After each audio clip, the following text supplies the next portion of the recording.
Episode 153 of the Actors Room highlights Harrison Ford. You know him and love him as Indiana Jones. You know him and love him as Han Solo. He's been a part of a few blockbuster hits, and it'll be quite the journey talking about this actor. And I have to say, it's amazing after I do research on these people on how different I view them, especially this guy. I mean, of everyone I've done on this show in the past, I had no idea, really, what Harrison Ford was like as a person and how he goes about his art. And I think that's because he's a very private person. It seems that way. And his sense of humor is extremely dry. So, I hope you enjoy this show diving into the life and career of one of the biggest stars Hollywood has ever seen. So sit back, relax, grab that beverage of choice. Tonight, I am going to dive into a few glasses of whiskey and soda. Look, I'm looking forward to it, folks. It was a strange week, but a great week looking into Harrison Ford. So here we go.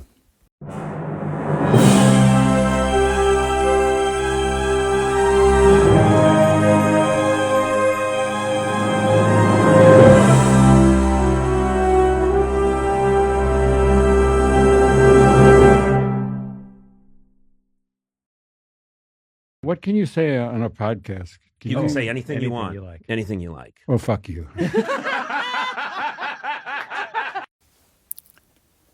That tiny clip I played for you was Harrison Ford being interviewed by Conan O'Brien not that long ago on Conan's podcast. And we're going to already in this episode sidestep Harrison Ford just to lightly brush upon very successful people in the business as far as entertainment goes doing podcasts. And maybe any successful person in any other field except podcast doing podcasts. For some reason, and this is just me, the idea and just the execution of these big stars doing podcasts just sets me off in a way that I really can't describe. Let's simply say it doesn't make me very happy. Aren't they successful enough doing what they're doing? Whether it's a late night talk show, Conan, although he isn't doing that anymore. But he's a very successful man. And I'm not even just talking about Conan. Now that he doesn't have a show anymore, podcasting may be for him. But I'm talking about other people in the business that are very successful doing podcasts. And I'm going to explain to you why I don't like it. I mean, I know right off the bat I'm being just sarcastic and negative, but podcast was mentioned by Harrison Ford because he was on a podcast with Conan O'Brien. And I always felt, deep down, podcasting is for amateurs. Can we have something without, being invaded? I mean, don't they have enough? Can't podcasting be for amateurs trying to have a voice? We're being just devoured enough by other successful shows. We don't need these big stars devouring our little shows. I mean, there aren't that many people that listen to my show. And the chances of me reaching anybody else is now completely engulfed with all of these other successful shows. Am I wrong about this? I don't know. It just seems wrong in a way. Because I think that the idea of podcasting came about because anybody could do it. Someone like me can take the time, construct a show, because we don't need big producers to do a simple show. We could just do a show. And maybe I'm just being jealous of the fact that these stars can just do a podcast, have sponsors right off the bat and be successful. It just seems dirty in some way. Okay, I'm going to end this rant. That's what I do on my show. This is an honest, not upright. I'm not upright. I'm kind of upright. But you know what I mean. Hey, if something comes up, this is my show and I'll express it. I don't care. Like I said, my audience, not that big. So the people that do listen to my show know that about me and my show. I'm going to give you the way I feel. And that's what I do with all of the actors and hopefully diving into more actresses on my show. I do that with movies. I'll do that with documentaries. Documentaries are very popular on my show. So, taking that away now, I got that out of the way. Podcast bullshit, right? Phew. We're going to talk about one of the most successful, noticeable actors, faces in the business of show. There was a lot of luck that went into the possibility of success for Harrison Ford. But before we get into that, on the Actors Room, we talk about their childhoods.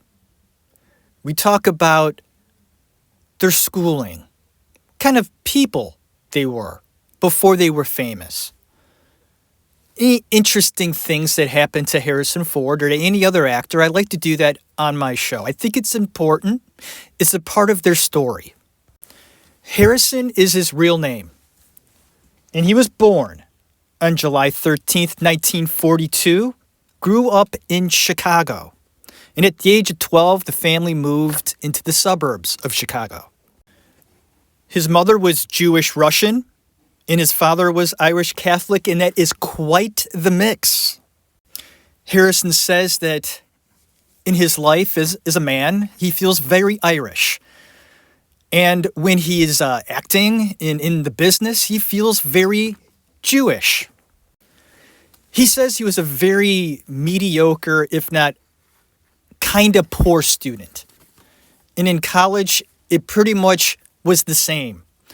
And in order to get his grade point average up, with it being so low, not caring about other classes, he decided to join the drama club and take theater. And he did it solely to raise his grade point average. And in the process of being around the theater, he actually enjoyed it. He didn't think he would. It just wasn't something he yearned for in the past. He did enjoy film. And theater always sort of was in the back of his mind, but when he got on stage, it was something more of a challenge than anything else. If there's something to know about Mr. Ford, he loves a good challenge. And I think he also felt that the theater was almost like a roller coaster. Challenging? Not so much, but a roller coaster is scary and fun. I didn't find too much information about his college theater days. Mostly what I got from the information I received is that the theater gave him a positive experience, so positive that he decides to move out to Los Angeles to really give a go at it. He did find mild success right away in LA, and he got a contract position at Paramount, I believe.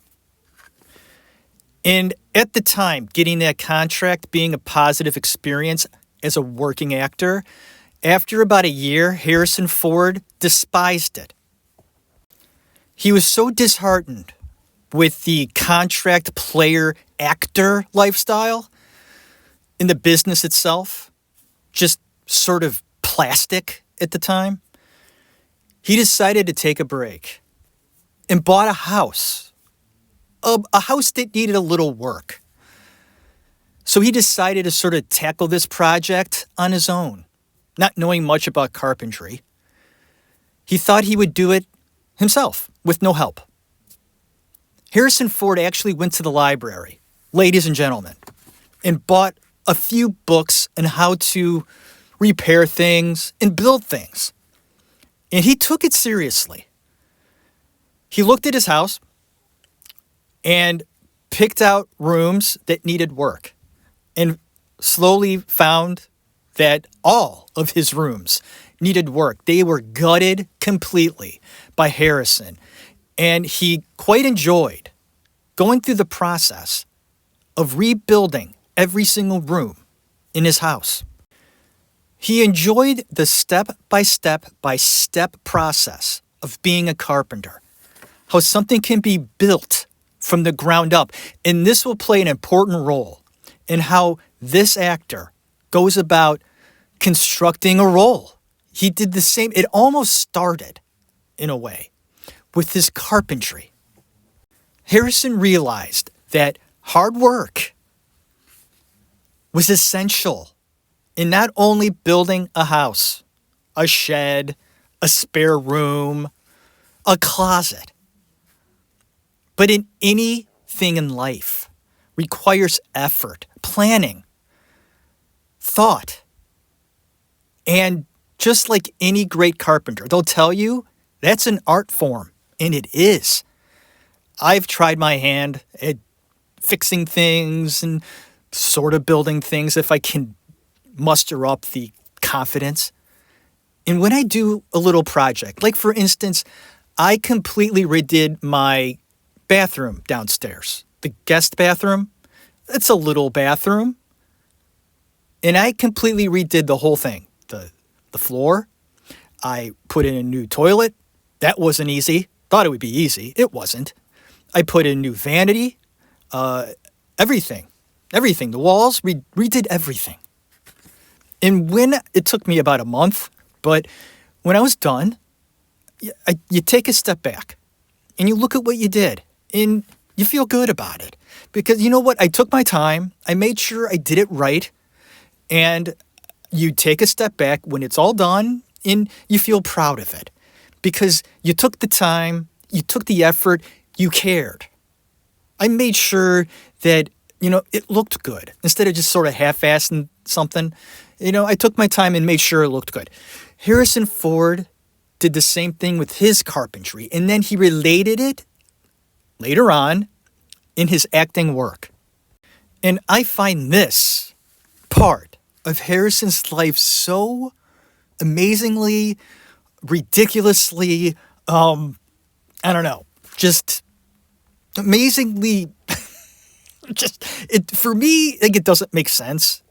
But in the terms of just somebody being in the right place at the right time or just being in the right atmosphere, like Harrison Ford was in Los Angeles area. So he was around the business and he was already a contract player, but that's not great work. It's like grunt work as an actor. But being a carpenter, I think is one of the main reasons why he was a successful actor. And I'll tell you why. He started taking on carpentry as his work and would install spare rooms, anything carpentry-wise to certain people in the business. He was building a portfolio of successful people in Hollywood by being a carpenter and doing work for them. Can you believe that? I can't, for some reason, if anybody have ever done on this show, in the actor's room, there's never been a star or a successful actor that got into the business by doing another trade. I think Brad Pitt and, any other actor that I can think of, like Brad Pitt, I think he did limo work for certain people in the business. And I think I've mentioned before how Kevin Spacey networked his ass off, kind of being a business whore in a sense. And in a way, you are to get the work, to get into the right party and things like that. Well, Harrison took a different approach, but did he do it to get into the door eventually? Or did he just want to be a carpenter? And why just be a carpenter mostly for Hollywood people? Because that's what he did, folks. He's a sneaky little guy. Or a sneaky big guy. I'm not sure. I think Harrison's 6'1", so he's a big guy. He's a bigger guy, bigger than me. He could probably, Harrison Ford, I think he's around 80. He could kick my ass, right? He was born in 42. Yeah, he probably still kicked my ass.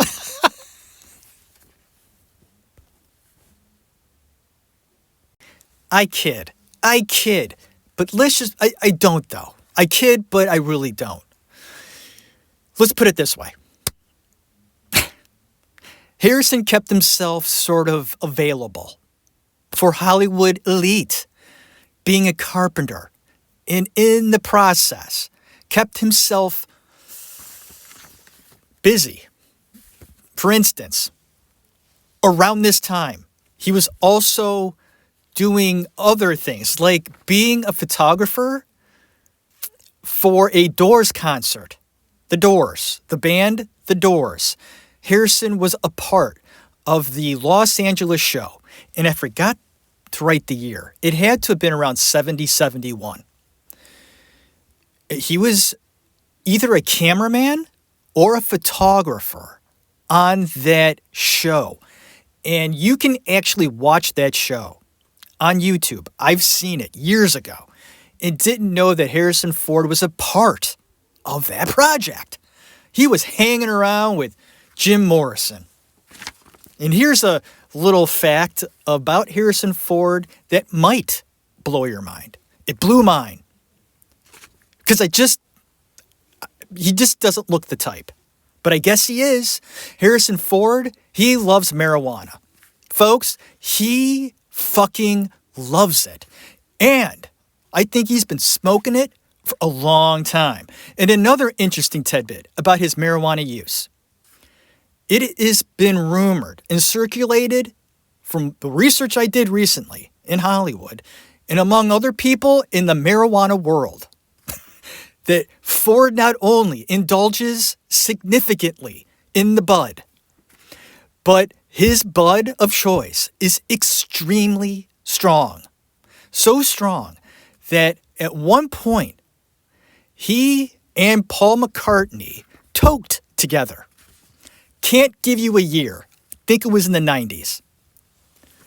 And their toking session was so significant that Harrison walked away a little wobbly. But McCartney, he was sort of, incapacitated for about a half an hour to an hour.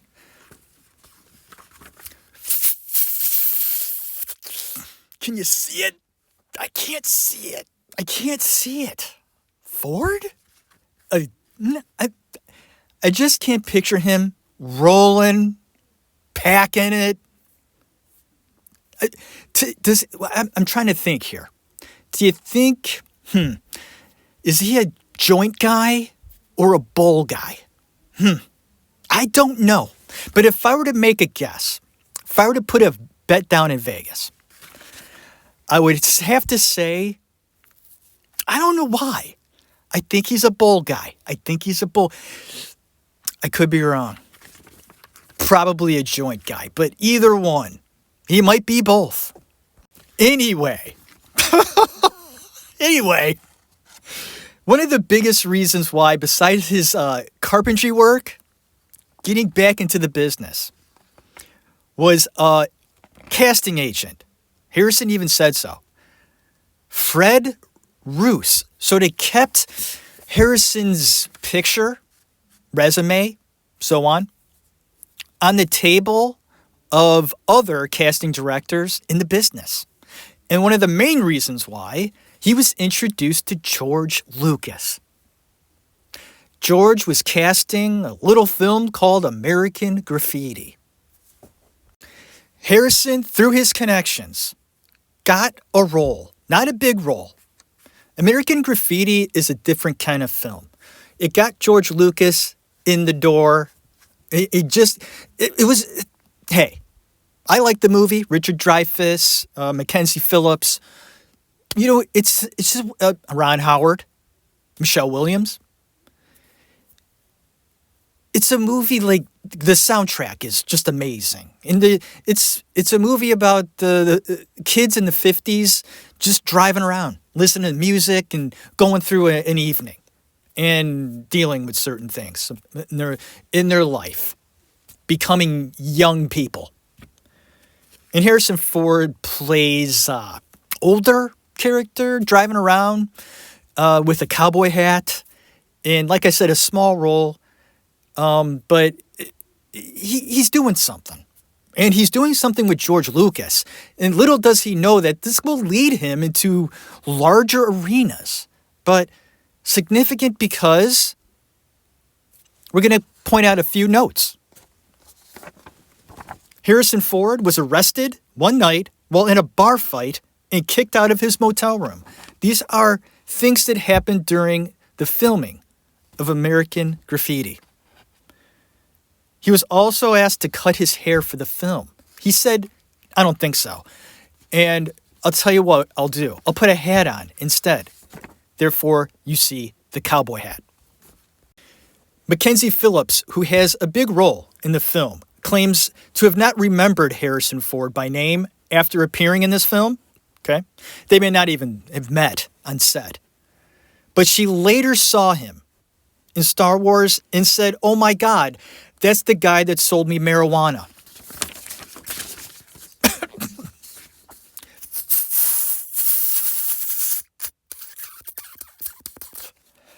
I wonder if he's really particular with the roaches.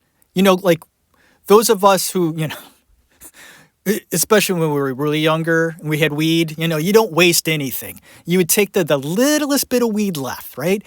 And they call it the roach. And you'd take like a tweezers, or even, I think they even had like a special little tool you would have. So you could just get that last little bit. I wonder if Harrison does that too. Or just because he's a multimillionaire, he could just put that out and start a new doobie. I joke because it's fun. Harrison Ford built nice relationships with the people on set, even though he got in fights, smoked a little bit of weed. But, you know, he's a good guy. He's a sort of a down-to-earth guy, too, that I found in my research. And because of that, he maintained solid relationships with the people on the sets of his projects. And I didn't touch on all of the other things that Harrison did before this because, like I said, he was a contract player and did many television roles, did westerns, and things like that. He was a working actor. He was just disheartened by the staleness. I think after a while, when you're doing a lot of bit parts and they're not very interesting parts, you get restless. And he did at one point, but when he started getting a little more fruitful in his work, he did build on his relationship with George Lucas. And this is the big one, folks, Star Wars. And how did he get Han Solo? Well, being good friends with George and just keeping that relationship. George had him help audition actors for Star Wars, which means that Harrison was the guy that sat in the room and read with all the actors that came in for the roles. And one of the roles that George had a hard time casting was Han Solo. He just couldn't find the right guy. And from what I could tell, the closest candidate to get the role was Christopher Walken. But there was still something just missing. George was on the fence with Christopher Walken. And in the process of casting Han Solo and any other actor, male actor, on that project. There was one guy that was always in the room, Harrison. And the more Harrison helped in the readings, he himself got better in delivering lines. George noticed this and felt, maybe my Han is sitting right in this room with me every fucking day. Maybe it's a blessing in disguise having Harrison here with me. And maybe he is the one to play Han. And folks, he was. Can you picture anyone else as Han Solo? And how wonderful Mr. Harrison Ford was in that character. He was Han Solo. And in my opinion, the best character George Lucas ever created was Han Solo. Harrison was paid $1,000 a week to take on the role. And Carrie Fisher has said in her book, or books, that Harrison and her had a thing going on during filming. Is that really a surprise, though? I'm now fumbling over my words. I'm sorry. But is that a surprise? That Harrison and Carrie had a thing going on? No, but Harrison was kind of married at the time. Harry. I find this happens on set in a lot of relationships. Hanky-panky going on between co-stars. And Harrison has brought up that you really do spend a lot of time with these people during the whole process, and I get it. You're practically living together. And in the film, they're an item. So it just happens that, hey, what are you doing after the shoot wraps? You want to get a drink? And from what I hear, Harrison doesn't drink that much. But hey, Carrie, want a doobie?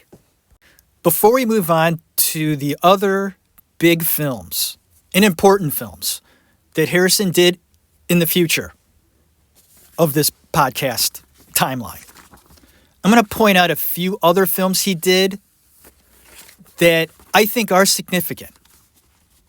Heroes. This is a movie with Henry Winkler about a man coming home from Vietnam. A very under the radar film, very underrated, in my opinion. Heroes. Harrison Ford plays in this movie a very different role for him. Check it out. I think it's available. Anytime I go looking for it, I can find it. And here I am again talking about Henry Winkler. He comes up often in my show. And he is a wonderful, not only a wonderful actor, but a wonderful human being. There's also a small appearance by Harrison in Apocalypse Now, a Francis Ford Coppola project, of course. And this is another film I can't get enough of. Even the Redux, the longer version, I find myself watching from beginning to end, enjoying every freaking scene. And Harrison has a cameo, I would say, but does a very fine job. It's in the very first quarter of the movie, and the connections with Ford, Lucas pay off once again, getting a nice role in Apocalypse Now. He will also do a movie with Gene Wilder called The Frisco Kid. And this is sort of a spin-off for Gene Wilder in his role in Blazing Saddles, the cowboy.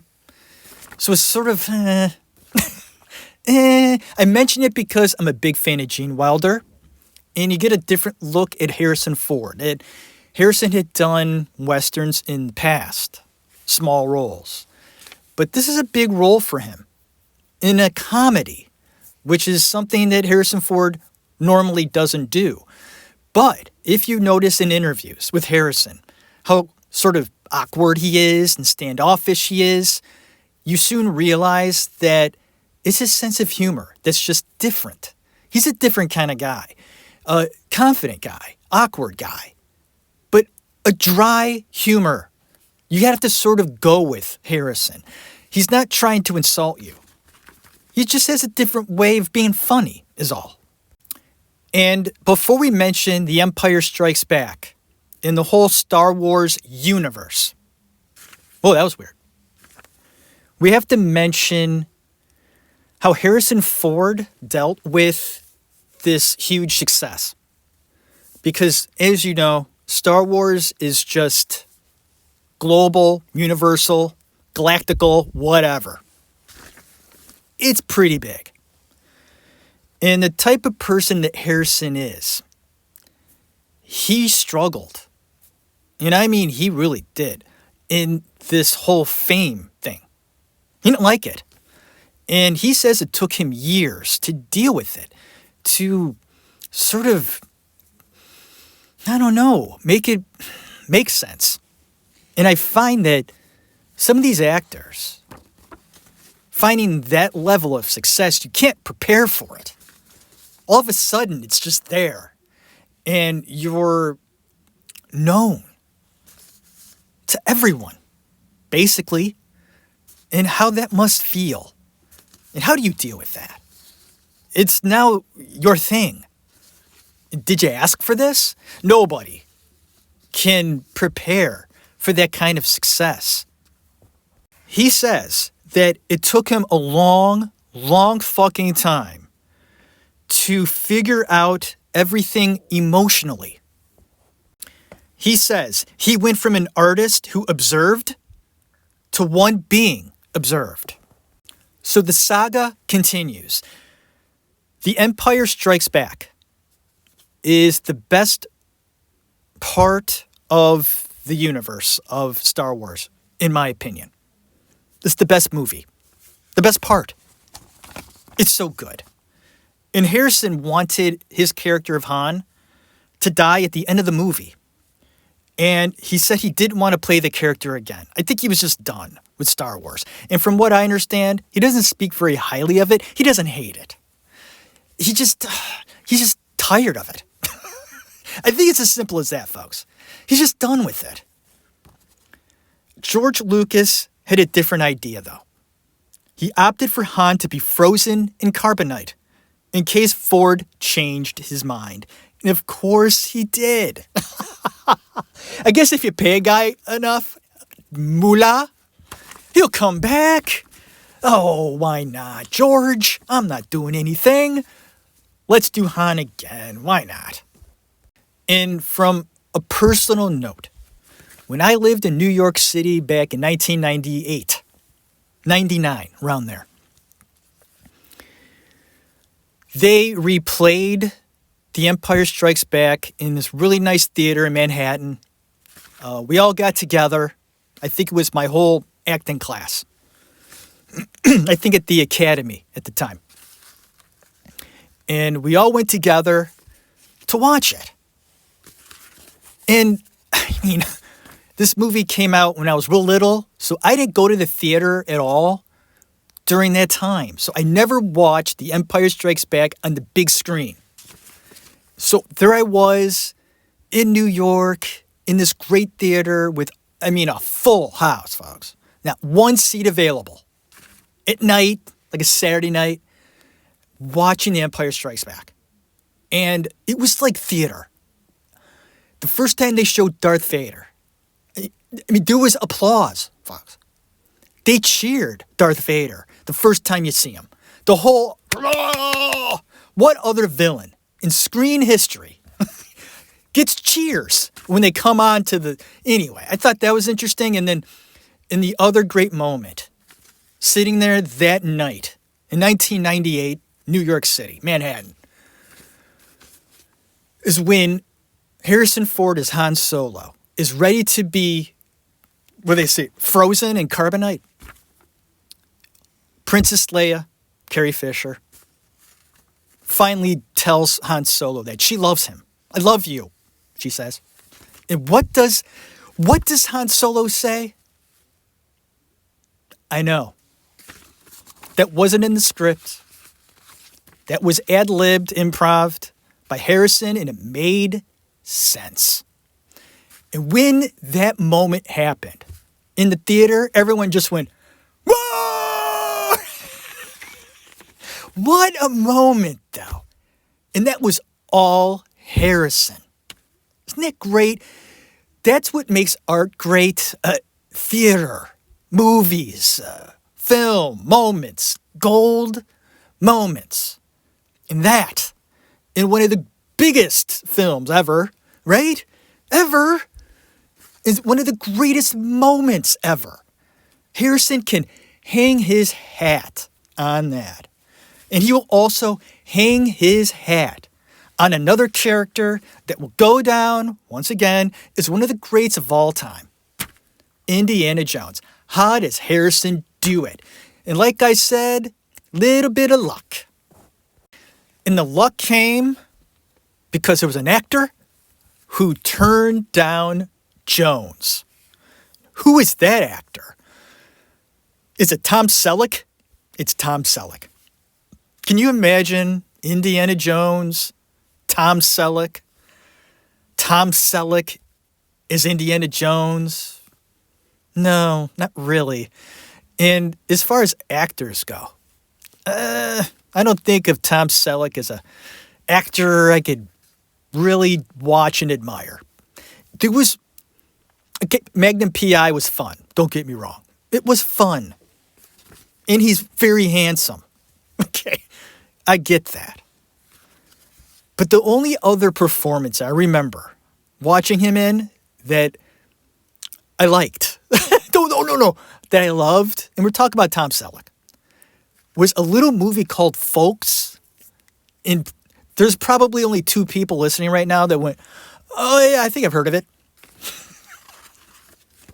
I don't diss on Tom Selleck. He's fine. But him as Indiana Jones, no. There's a depth that Harrison Ford brought to Jones that made it work. That's why this is a successful franchise, in my opinion. There are many films Steven Spielberg has done, George Lucas, that are very successful, and it makes sense. But they don't have, for the most part, it's all about the show with those directors, for the most part. Depth of character, not so much.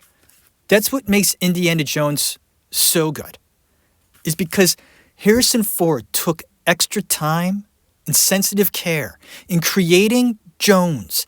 You may not realize it while you're watching the film, but there's a reason why you like him, the character. It's because you see a lot of Harrison in him. The time and effort it took for him to place in moments, place in character that make you adore him.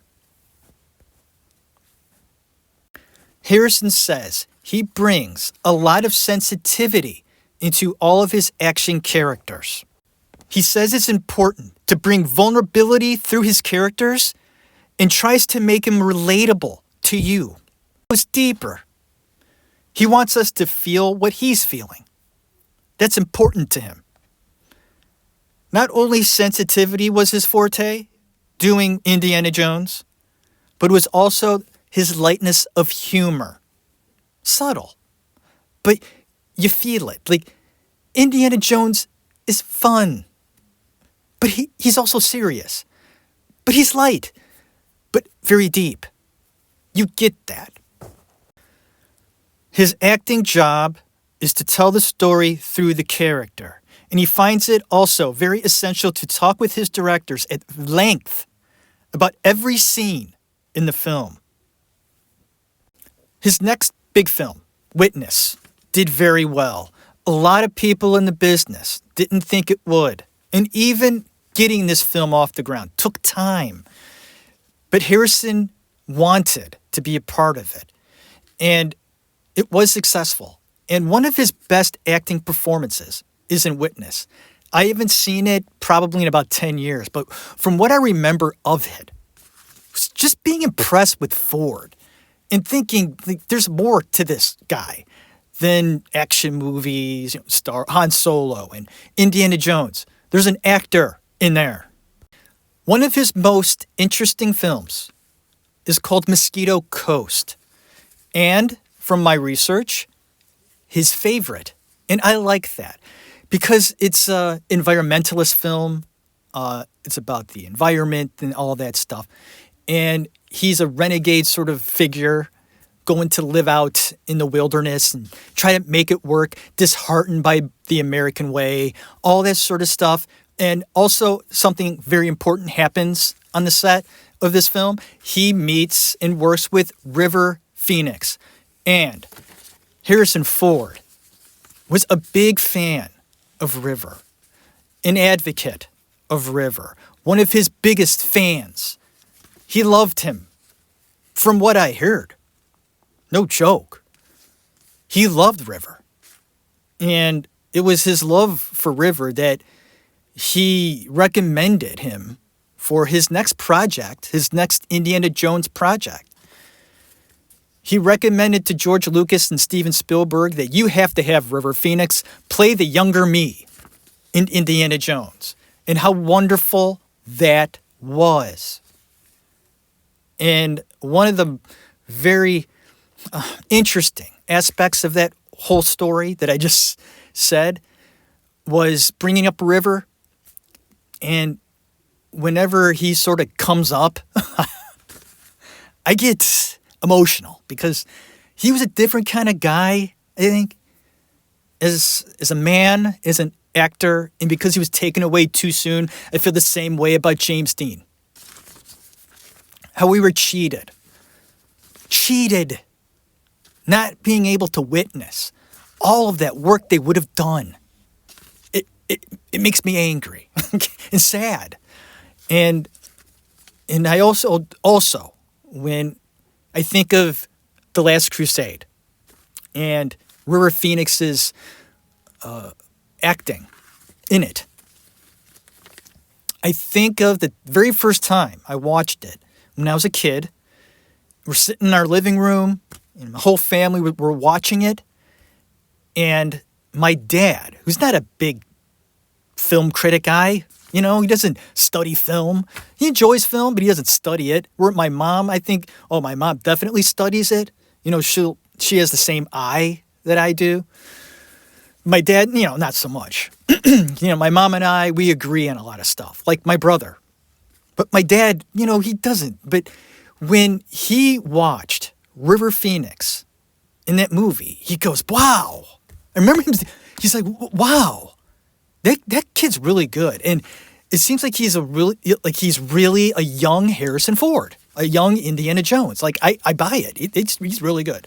That's a hell of a compliment. When you get a compliment like that, when, somebody just sort of watches film, doesn't study it, but recognizes that, it always stuck in my memory. And I think The Last Crusade in the Indiana Jones world is the best one that they did. Sean Connery and Harrison Ford working so well together. And I just like the story of The Last Crusade. I think it's the best one. And it's not because River's in it. It helps that he is. He's only in it for like 5 minutes. In the very beginning is River Phoenix in the movie. And it's just wonderful. He was wonderful. Man. I watched the movie he did, Running on Empty, not that long ago. Man. Was he was just so natural. Like a James Dean natural. Brando. There's just some people that were born to be an actor. And then you have, Joaquin Phoenix doing wonderful work. One of the best actors working today. Okay. So it was just in their blood, I guess. Have to mention Working Girl, and I did. We'll move on. He says he has, and this is Harrison. Harrison has no desire whatsoever directing. He said it'll never happen. He just likes to be a part of the process. He will even dabble in maybe getting things together in a project or being a voice among the team. He just wants to be a part of the team. He's a team player. The next film that I want to reminisce about on my podcast, because I can. In a film that means a lot to me, my favorite Harrison Ford film, I think that he does his best acting in this film. It's a film called Regarding Henry. He plays a top-notch lawyer, dickhead, asshole, husband and father. And goes down one night to buy some cigarettes, and the shop is being held up, being robbed, and his character walks in the middle of a robbery, gets shot in the face, and in the process loses his memory completely. Has to go through rehab and learn how to walk and talk, everything all over again. And sort of get accustomed to being not only a human being, but a father and a husband and a friend all over again. Sort of stepping into the shoes of a life that you don't remember at all. And there's a tenderness to Harrison Ford you will never, ever see in anything else he ever does. This is real acting work. And it's a role I appreciate. It's a film I appreciate. It's the moments I appreciate, the softness, the realness. He's listening. He's letting moments happen organically in this movie. It's so good. So good. In a film I'll watch, like my wife too. She goes, I was watching it a couple of weeks ago, doing Harrison Ford. And she goes, oh, I'm not kidding. She doesn't even say anything. She just goes, oh, this movie regarding Henry. And she even remembered a moment in the film. She goes, is this the movie where Harrison Ford is with his daughter and they're in the kitchen and they're making cookies, and Harrison says something like, why don't we just make one big cookie? And the daughter says, no, we can't do that. I've tried that before. Right? Okay. Yes. Real life. These are movies that I like, of course. I know, right? Boring life movies. These are the ones that hold. I did. If Harrison Ford could do that, and then do Han, and be Indiana Jones, and we're gonna bring up Blade Runner. Blade Runner. Fine. Well, let's do that. Blade Runner. Notes about Blade Runner.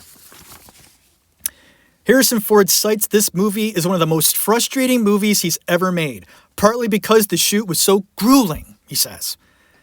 And changes in post-production as well were frustrating. And, excuse me, it has been said he did not get along at all with director Ridley Scott.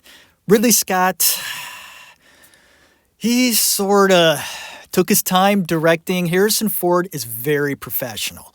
And as I stated earlier on in this show, step-by-step process that he does in order to get himself ready. He's ready when he steps on set by God, and Ridley Scott is not. And that bothered Ford. So he would have to wait hours to start his day. I mean, he came on set ready to go, and that sort of dwindles in time. And also frustrated with his relationship with Sean Young. From what I hear, Sean Young might be a little difficult to work with. She had some drug issues at this time, I guess. And, Harrison Ford doesn't put up with any bullshit. You want to know that about Harrison? It's pretty well known. He cuts out the bullshit. If there's a situation that bothers him, he walks away. He won't really confront you about it. He's not going to yell at you. None of that stuff. He'll just remove himself from the situation and wish you luck. And because we brought up Sean Young, she does come up often in my show as well. She just does. It's weird. I've heard through my research, because I'm interested in why Sean Young really never got as big as I thought she should. Because I think she's beautiful and very talented. And from what I found out, and this, folks, this stuff may not be true at all. You do your own looking into stuff and going through back channels, whatever it is you got to do to find out information. I'm not going to tell you how I do it, but I do. But what I found out was that Sean Young wasn't privy to do certain things in the business to get herself ahead. Which means she may not have, gone to bed with certain people to get herself in the right direction. That maybe, just maybe, it wasn't her antics. Maybe, just maybe, it wasn't her attitude or drug problem or her shyness or her weirdness. But maybe it was just because she wasn't sucking the right dicks. And if that's true, good for you. I'd rather have my pride and rather have my soul. Thank you. I'd rather have those things to get ahead. And if you have to do those things to get ahead, that's horrible. That sucks. And the ones that actually jump off that bridge, take that plunge, I'm sorry. I really am. And I know these things go on. And I know that in the future, I will actually do a show about that, kind of. What do they call that? The Hollywood casting couch, so to speak. It does exist. Moving on. Hey, folks, this is part of the show. This is the actor's room, and we talk about everything. Anything and everything surrounding that world. All right. Whew, I know. Whew. I gotta dab myself down here. Getting sweaty, Whew. I'm talking about all these, touchy subjects. We touched on all of the sort of monumental projects and films that Harrison Ford has done to me. I will note a couple of other films before we wrap it up. Air Force One, great movie. What Lies Beneath, and his newest show, Shrinking. I haven't seen it yet. I hear that you see a side of Harrison Ford, right? Comedy. He's funny, folks. Harrison Ford is funny. And like I said, different kind of funny. I like it. It's him.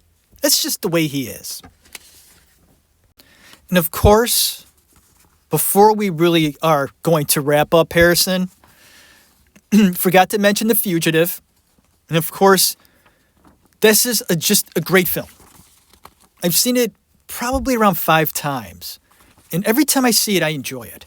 Just as much as I did the first time I saw it. You have to admit that Tommy Lee Jones steals this movie. He's just tremendously awesome in it. Ford was very involved in the production and the story getting this off the ground. And although he always sees himself as part of the team,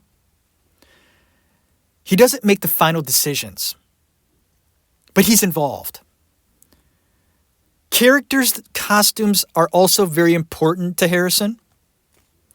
He scrubbed in on surgeries at the hospitals in the area to get a sense of being a doctor.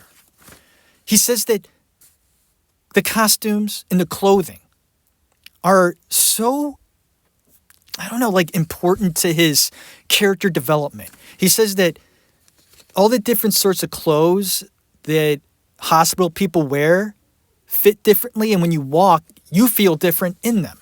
And therefore, you're going to give a different reaction or moment being in different kind of clothes. Harrison Ford goes deep, folks. I also want to mention in The Fugitive, the dam scene when he is confronted by Tommy Lee Jones before he jumps into the big waterfall, whatever. That was a very emotional scene by Ford. Notice that. It's good. It's real. Some personal things about Harrison Ford besides smoking marijuana. He loves to fly planes. High. No, I'm just kidding.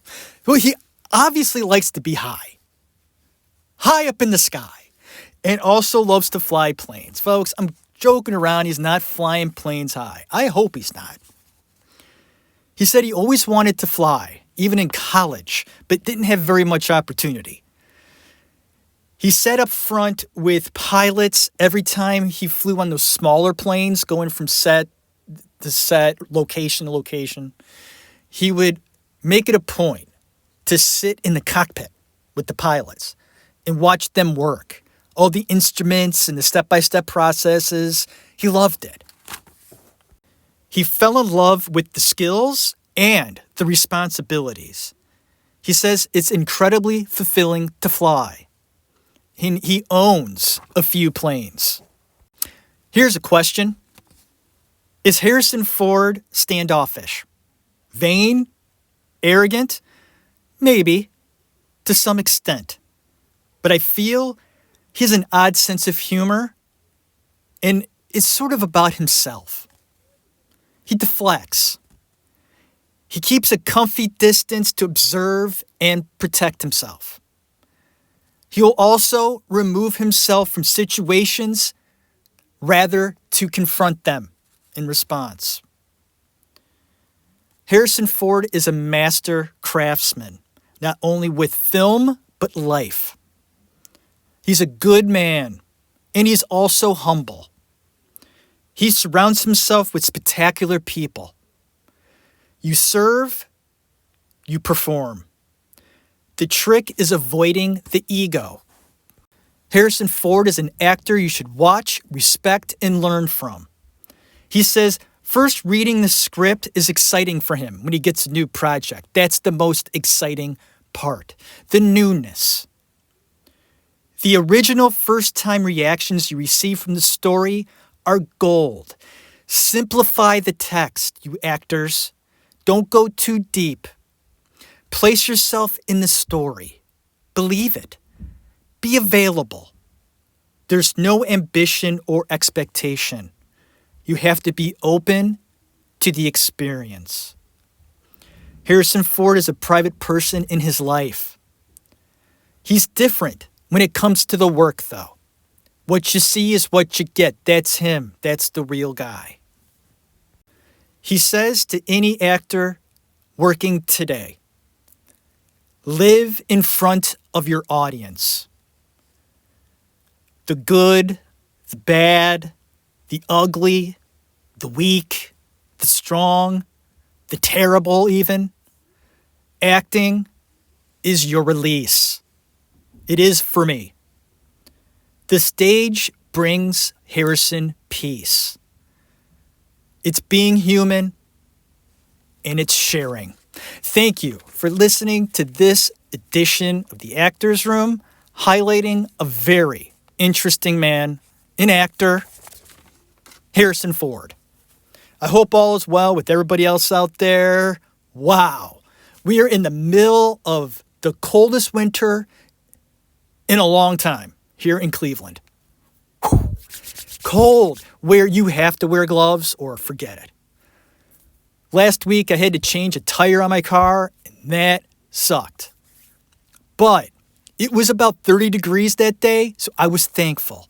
I took my time, changed my tire, and went on my way. If I had to change a tire today, it was -5 today with no wind chill. That would have been horrible. So thank you, God, for letting me change my tire in 30-degree weather. It has been cold. My daughter hasn't been to school in school days, snow days, cold days. So wherever you are in the world, I hope you're not extremely cold. And I don't mind the cold. I actually prefer it over those hot summer days. The heat, I'm that guy. So wherever you are in the world, I hope you're good, having a great day. Hopefully, if it's early in the day tonight, you sit back, relax, put in a movie. I've been watching a lot of Jack Nicholson films, 5 Easy Pieces. I might do a show on 5 Easy Pieces very soon. I watched Chinatown. Terms of Endearment is another great one. God, I want to watch those 70 films that Jack did. He did some wonderful work, Jack Nicholson, in the 70s. Just wonderful. And just a little sneak peek into a future episode of The Actors Room. Going to be, hopefully, doing a interview, my first interview soon. I'm nervous just because I've never done an interview. I'm going to have some questions and points of interest, so on. But I just want it to be a conversation. I really like this actor. I have for a while. And it'll be just a lot of fun talking about the business with him. Some of the things that he went through in his current stuff and things in the past. So hopefully it happens. We'll see. So hopefully you can enjoy that. And if not, we will have shows coming up very soon in the Actors Room, hopefully talking about some interesting material. Thank you once again for tuning in. Hope all is well. Have art be a part of your life. I'm going to end my show saying it, saying it, saying it. For eternity. Enjoy film. Enjoy show. Laugh, cry, get angry, get sad. But you're feeling something, right? Isn't it the point? Feel. Appreciate. A lot of time and effort goes in to everything you watch, even if it sucks. There was somebody that was their baby, you know? And even though you don't like it, okay, somebody loved it for a very short period of time, even though it failed. So take notice of that, and I hope that you sit down and enjoy something artful today. May God bless you. Have a good one.